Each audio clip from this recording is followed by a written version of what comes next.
As Rosh Hashanah approaches, I'd just like to share an idea that I hope will add meaning to the day and give us a little bit of direction as to really what our job is on this Yom HaDin. The Rosh Hashanah is a very unique day in which it's difficult to know what's the proper emotion. On the one hand, we're supposed to be trembling. It's judgment. Hashem is scrutinizing our past. At the same time, it's a day of rejoicing. We're eating meals. We're supposed to wear fine clothing. We're supposed to rejoice in good wine and good meats, as the prophet tells us. King David, the master of emotions, sums it up for us and defines it little beautifully when he says the emotion is gila b'ra'ada, rejoice in the fear. On the one hand, we have to tremble. There has to be a ra'ada. But on the other hand, we have to realize that we're trembling before the one who loves us so much and is so interested in our past year. He's willing to look at us so carefully. But to understand this, we really have to go back to the sixth day of creation and see what happened when Adam Arishon ate from the tree, was in fact judged and expelled. We know that Adam Arishon of the garden had one command. The command was not to eat of the tree of the Eitz Hadas, the tree that connects good and evil, that intensifies desire, as we say. The tree was a challenge. Some say it was a challenge of sensuality, the etrog. Some say it was a challenge of emotion. Some say it were grapes. Some say it was a challenge of honor, which were figs. Some say it was intellectual test, bread. Whatever the test was, we know it was a difficult one. And the consequence for the failure was that Adam was expelled from the Garden of Eden.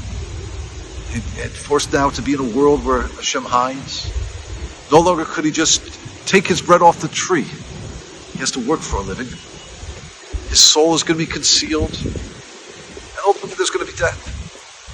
And yet our sages say, in looking at this consequence, that Adam Yotza B'Dimus, he left with such an equitable sentence, a good sentence, something which was so good and just. And yet it seems so harsh. On the one hand, Hashem hides. No longer can he just go to the tree and take the bread from the tree. In fact, we're reminded of what the tree did look like at the Garden of Eden when we say, Amotzi lechem min haaretz. Hashem, you're the one who brings forth bread from the earth, straight from the earth, from the tree. That's the Garden of Eden. No longer can he see his soul. There's a confusion. Who am I really? And of course, death. He went from a world that seems so good to a world that seems so cold. And yet our sages say, no, that was such a good sentence. In looking at what Adam did, the Zohar offers us an insight which is so fascinating. And says that Adam knew what he was doing. He knew that when he would eat from that tree, he would intensify the desire in himself. He understood that. But what he wanted to do was to drop a level to say, Hashem, from my confusion, I can still love you. It's too easy to love you when I can see you when you're available. I want to show my love. I want to prove my love. And so he eats and he does intensify desire. All of a sudden the Yetzer Hara from the outside becomes the Yetzer Hara on the inside, and there is confusion. And Hashem turns to him and says, Adam, Minato. Adam, you lack the motive. You lack faith. You lack trust. I knew you were going to think of that. I knew that would be a possibility for you. I knew it made sense. But your test was to trust me. Your test was to trust me even where you didn't understand. Amunah really means where reason ends, faith begins, as the Brisker Rav tells us. Adam, you didn't trust. And now Adam turns to Hashem and says, you're right. What have I done to myself? I brought that Yetzer Hara to the inside. I have confusion.